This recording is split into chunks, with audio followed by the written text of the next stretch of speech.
আসসালামু আলাইকুম। এই যে 20 ফুট রাস্তা, এটা হলো জমি।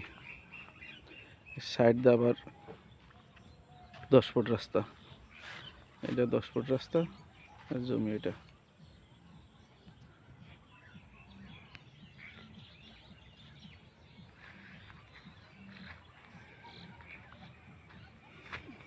পাশে ঘরবাড়ি আছে,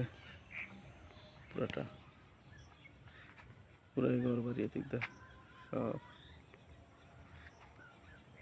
পাশে একটা মসজিদ আছে, বাউন্ডারি করে জমি, খুব সুন্দর জমি, একবারে সমতল জমি।